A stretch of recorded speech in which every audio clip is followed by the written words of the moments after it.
maliens de Kidal. Ils disent qu'ils ont une réunion d'urgence à faire le 15 janvier. Et aussi, l'Algérie, nous sommes des phases bidons. On va en parler, chers camarades. Partagez au maximum la vidéo. Partagez, partagez. Je vous demande de faire le maximum de partage, de mettre partout à travers le monde. Partout. Yorobé. Partagez la vidéo, chers camarades. Voilà, partagez encore. On est à près de 100 000 personnes sur la nouvelle page. 100 000 personnes. Partagez. On va atteindre les 100 000 personnes. On va fêter ça ce soir. Sur la nouvelle page, 100 000 abonnés. On va fêter ça ce soir. Partagez au maximum. Dans tous les groupes. Partout à travers le monde. Alors donc, on va très rapidement rentrer dans le vif du sujet, chers camarades. Alors donc, qu'est-ce qu'on dit? Très rapidement? Qu'est-ce qu'on dit? Hop, on va venir ici, écouter ici, RFI. On va écouter RFI. On va écouter ensemble RFI. Je reviendrai, je ferai une belle déclaration. C'est tout ce qu'a confié à la presse d'État le président du Togo, Faure Gnassingbé. À la fin de sa visite, il fait très probablement allusion à l'affaire des carenciers militaires ivoiriens. Arrêté depuis plus de 6 mois, Bamako est condamné la semaine dernière à 20 ans de prison. Voilà. Sur ce dossier, il laisse donc entendre qu'il y a des derniers réglages à faire avant.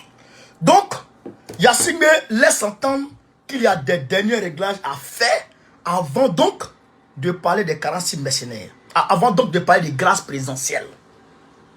Donc, il faut dire que Faure Gnassingbé est venu hier à Bamako pour venir demander la grâce présidentielle à Assimi Goïta, pour venir plaider auprès d'Assimi Goïta la grâce présidentielle. Vous comprenez? Est-ce que vous comprenez, chers camarades? Faure est arrivé hier à Bamako. Faure est arrivé à Bamako pour demander la grâce présidentielle. Demander la grâce. Donc, ce qui veut dire que quand les gens disent que Assimi d'office va prendre une grâce, c'est faux. Puisque c'est maintenant que Faure est en train de demander une grâce présidentielle. Et c'est pourquoi il s'est déplacé en personne. Même, il n'a même pas envoyé le ministre des Affaires étrangères du Togo. Hein. Il s'est déplacé lui-même en personne pour venir voir Assimi Goïta et parler et demander pardon à Assimi Goïta en tête à tête. Demander pardon à Assimi Goïta en tête à tête. À côté de ça, ils ont fait, sa délégation a été reçue avec la délégation malienne et ils ont eu un tête à tête. Là aussi, ils ont discuté de la grâce présidentielle. Donc c'est maintenant que la grâce présidentielle est en train d'être discutée, est en train d'être commandée. Vous comprenez? C'est pourquoi je vous ai dit, le mémorandum qui a été signé, au commence à saluer, comment il s'appelle? Ténébrement est venu au Mali. Pourquoi? Pour demander pardon afin que les mercenaires soient jugés à huis clos. C'est le huis clos là que Ténébrement est allé demander.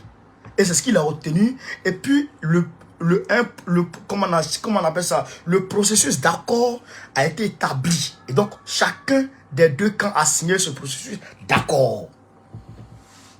Donc, il n'est pas question de dire à qui que ce soit que les 46 mercenaires vont rentrer tel jour ou tel jour.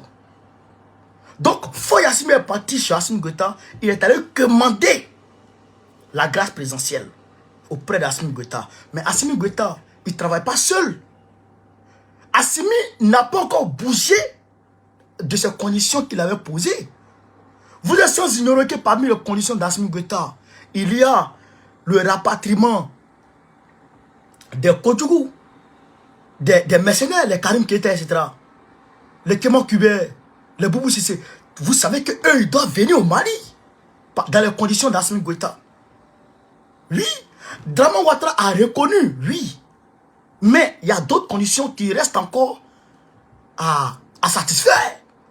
Donc, Draman n'a pas encore satisfait ces conditions. Et donc, Assimi Goïta attend que ces conditions soient satisfaites déjà. À côté de ça,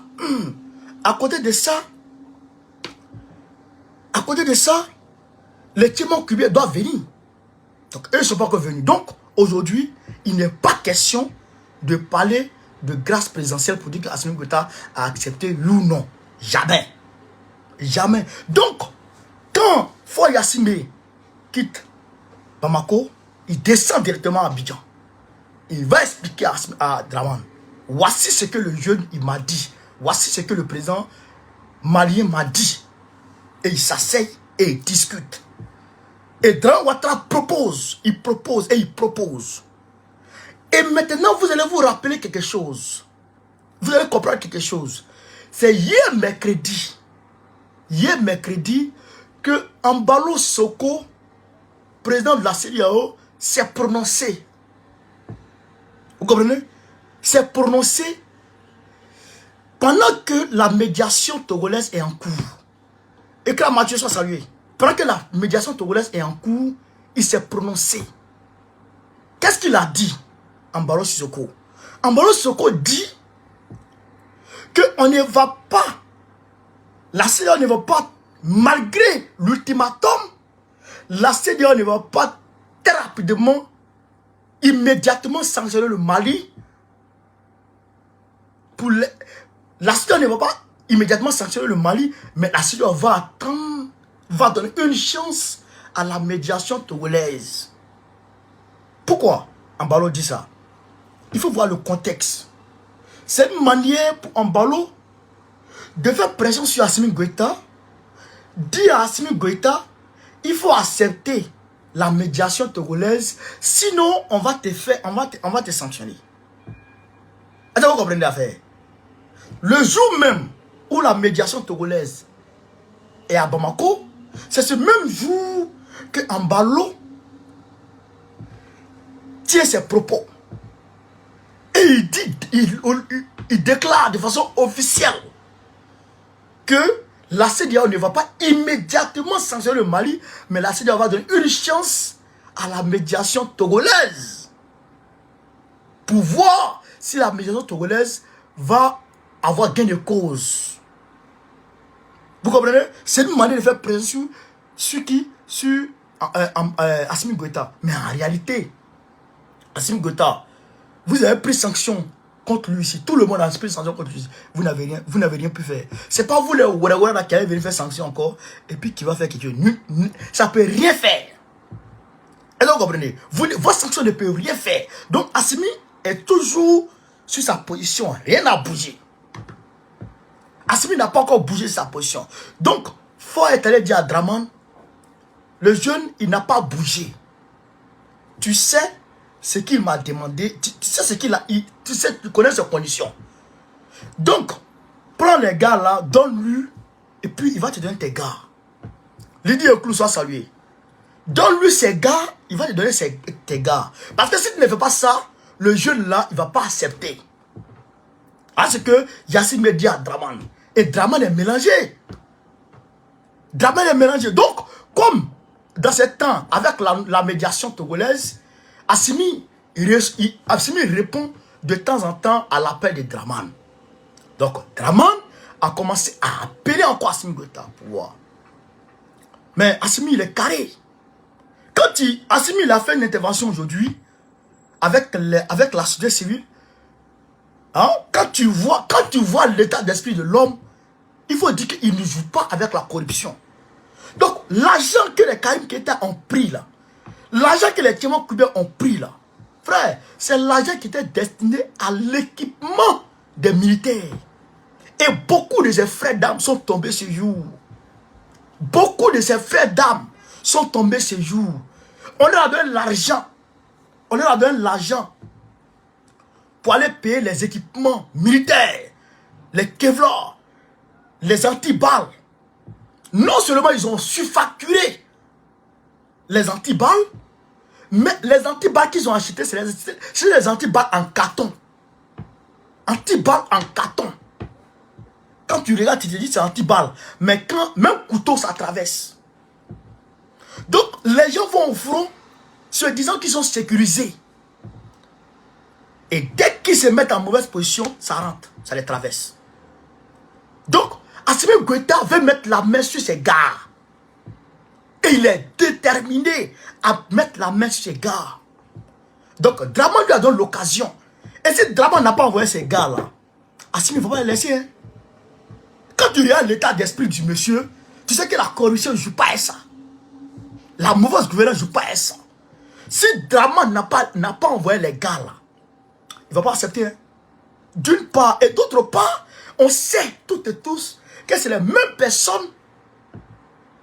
C'est les mêmes personnes qui sont cooptées, qui sont mobilisées par l'ennemi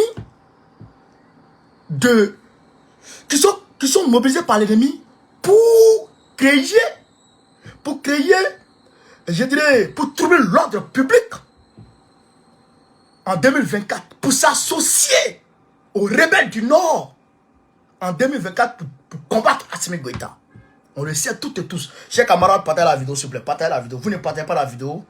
On est à combien de partages? Vous ne partagez pas la vidéo, chers camarades. On est à 200 partages. On est 1000 personnes, 200 partages. Partagez la vidéo, s'il vous plaît. Partagez au maximum la vidéo. Partagez, s'il vous plaît. Donc, Assimi ne veut pas les laisser. Ça, il faut qu'on soit sûr de ça. Il faut qu'on soit sûr. Maintenant, Ambalo est en train de jouer une médiation à double vitesse au niveau de la Guinée-Conakry. Il est en train de chercher à mobiliser comment il s'appelle, les opposants, Alpha Condé, Céline Delen Diallo, et puis les autres gars là. Il est en train de chercher à les mettre ensemble. Il est en train de chercher à les mettre ensemble contre Doumbouya. Donc, il est en train de chercher à les mettre ensemble contre Doumbouya pour préparer le camp 2024 encore. Vous comprenez? Donc, quand ils vont commencer à les mettre en ordre de bataille contre Doumbouya, et si Doumbouya ne résiste pas, que Doumbouya tombe, ils mettent un francophile là-bas, et puis ils commencent à encercler Assimi Goïta. Vous comprenez? Ils commencent à encercler Assimi Goïta. Parce que l'accès aujourd'hui à la mer qui est sûr de Assimi Goïta du Mali, c'est la Guinée-Conakry. Donc ils sont en train de tout faire pour tenter de renverser Doumbouya. Parce qu'ils ont tenté par tous les moyens, ils n'ont pas pu. Hein? Ils ont tenté par tous les moyens de mettre Doumbouya de leur côté. Draman Ouattara appelle Doumbouya. Il appelle. Mais Doumbouya dit, lui, il est panafricain. Donc, aujourd'hui, pour vous dire, chers camarades, le combat continue. Le combat continue. Et le combat ne fait que s'accentuer. Alors donc, pour ce qui est des Karassi mercenaires, la CEDEAO dit qu'elle ne va pas immédiatement sanctionner le Mali, qu'elle va laisser place à la médiation togolaise. Ok. Ok. Mais Assimi, il dit, ces conditions sont ces conditions. Ces conditions sont ces conditions. Il ne bouge pas de ces conditions-là. Donc voilà ce qui se passe actuellement chez camarades d'Afrique. À côté de ça, les rebelles de Kidal, qui avaient suspendu leur participation. Ils avaient suspendu leur participation à l'accord de paix d'Alger. Et ils ont dit, ils sortent de l'accord de paix d'Alger. Donc eux, ils s'opposent à Assimi Goïta. Écoutez ce qui se passe, chers camarades. Vous allez comprendre le sens de mon amertume par rapport à ces rebelles. Qu'est-ce qu'ils font?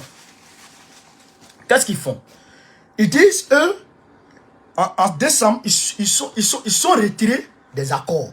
Eux, ils ne reconnaissent plus les accords. Et puis, ils ont demandé une réunion d'urgence en un territoire neutre avec le gouvernement malien. Le gouvernement malien a rejeté cette demande. Parce que vous êtes qui? Vous êtes des Libyens. Vous venez de Libye. Vous êtes des Libyens. Vous n'êtes pas des Maliens, vous êtes des Libyens. Donc, le gouvernement malien a rejeté. Donc, maintenant, comme le gouvernement malien a rejeté, ils sont fâchés et ils disent, ils préparent une réunion d'urgence à Kidal le 15 janvier. Mais, Assimi, comme on sait, le 15 janvier, ils vont se réunir à Kidal. Mais le 15 janvier, allons les trouver à Kidal. Le 15 janvier, allons les trouver à Kidal. Nous tous, on fait une réunion là. Ou bien, c'est très facile. Toi, tu quittes quelque part là-bas. En Libye, tu quittes en Libye là-bas. Tu viens de mon pays. Et tu viens t'accaparer un territoire de mon pays. Et c'est toi qui veux décider, qui veut avoir l'initiative dans un quelconque dialogue. Est-ce que vous ne voyez pas ça en foutaise, chers camarades? Est-ce qu'il y a foutaise plus que ça? Et le président algérien a tenu des discours pour dire le Mali collabore avec Wagner. Donc, le problème du Mali n'est pas une histoire d'armée. Le problème du Mali est une affaire de développement. Donc, le Mali doit plutôt se baser sur le développement plutôt que du réarmement. C'est Tebboune qui dit ça. C'est Tebboune qui dit ça. Mais en réalité, c'est ce que je vous dis toujours. C'est ce que je vous dis toujours à mes followers. Je vous dis ça toujours. Les alliances se font et se défont. C'est pourquoi je vous dis, eux là, ceux qui sont amis du Mali aujourd'hui, ne sont pas nos leaders. Toujours je le dis, hein. Les partenaires du Mali aujourd'hui ne sont pas nos leaders. Nos leaders, c'est les Africains. Je le dis toujours. Mais il faut que les gens acceptent ça. Parce que le gars, il peut être ami avec toi aujourd'hui. Et pour des propositions que l'autre lui fait, il te laisse, il va chez lui. Vous allez vous rappeler, en novembre, il y a une délégation ministérielle de la France.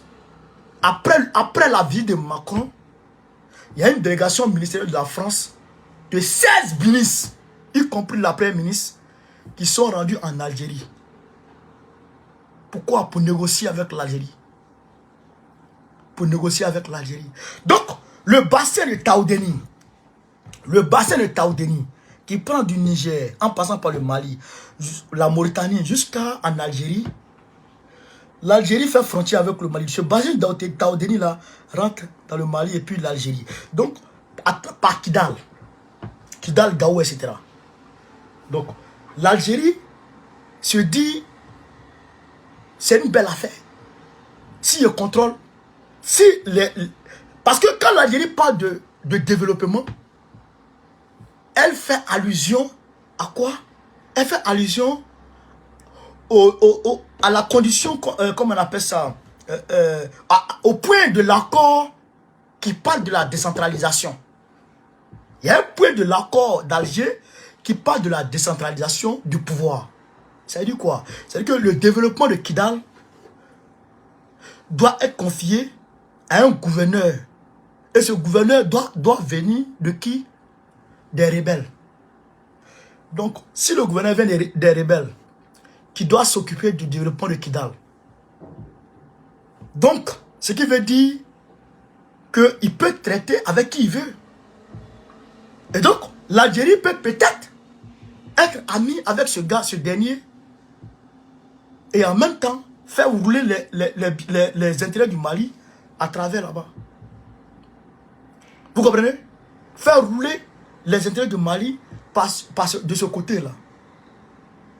Donc, pour éviter ça, pour éviter que l'Algérie parle beaucoup, pour éviter que les gens nous emmerdent beaucoup, moi je pense que il faut aller les trouver dans leur réunion. Comme ils sont retirés de l'accord d'Alger, ils ont suspendu leur participation à l'accord d'Alger. Donc aujourd'hui, ils sont devenus comme des groupes rivaux qui peuvent attaquer l'État malien à tout moment. Et pour ça, ils sont en train de préparer une réunion d'urgence. Contre qui? Contre l'État malien. Donc, comme ils sont devenus des groupes rivaux, donc autant attaquer avant qu'ils t'attaquent. Voilà, moi c'est ce qu'ils proposent. Les rebelles là, c'est ce qu'ils disent toujours. C'est ce qu'ils disent toujours. Ça ne va jamais marcher. Parce que dans ce monde, ça n'a jamais marché. Vous comprenez? Ça n'a jamais marché. C'est-à-dire qu'un groupe, deux groupes armés qui font des accords de cesser le feu ou des accords d'entente pendant que tous les deux groupes sont armés, ça ne marche jamais. Ça n'a jamais abouti dans ce monde depuis le monde a été créé. Jamais. Ça finit toujours par palabre. Ça finit toujours par palabre.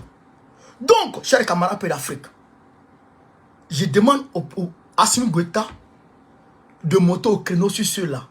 Je sais qu'il le fait. Je sais qu'il a des plans. Mais en tout cas, ça n'empêche que moi aussi, je dise que ça m'angoisse. C'est ça aussi qui est la réalité. Donc, chers camarades d'Afrique, voilà ce que j'avais à vous dire sur ce point-là. Et après, on aura une autre vidéo, s'il plaît à Dieu. Donc, je vous demande de faire le maximum de partage. En réalité, Lydie Leclou, merci pour les histoires, camarades. Merci beaucoup. En conclusion, ce qu'on peut retenir, c'est que la CEDEAO dit qu'elle ne va pas sanctionner le Mali immédiatement et qu'elle laisse la médiation togolaise travailler. Et aussi, Faure Gnassingbé est parti au Mali pour aller demander la grâce présidentielle auprès d'Assimi Goïta. Ce que Assimi n'a pas accepté. Assimi a rappelé ses conditions. Et Faure Gnassingbé a pris les mêmes conditions et il est parti à Abidjan hier. Et il est allé expliquer à Draman Ouattara. Et Draman Ouattara a appelé Embalo. Donc Embalo, je pense qu'ils sont en train de discuter et ils vont voir si éventuellement ils vont prendre des sanctions ou il sait quoi contre le Mali. Mais s'ils prennent les sanctions, ça va devenir pire. Ça sera pire. Et je pense que Draman lui-même, il ne doit même pas accepter l'idée des sanctions. Parce que ça sera pire. Parce que le Mali peut remettre en cause le mémorandum. Les accords qui ont été signés, le Mali peut remettre en cause tout ça. Donc je pense que l'idéal, c'est de ramener les Karim Keïta, les chercher là où ils se trouvent, les ramener au Mali, et puis le Mali va t'envoyer tes Karassi mercenaires. Y compris la libération de Pierre Balé, bien sûr. Il ne faut pas oublier ça. Voilà. Donc, chers camarades, je vous dis merci. Labas, merci beaucoup, frère, de m'avoir suivi. Lydie Leclou, merci encore pour l'histoire.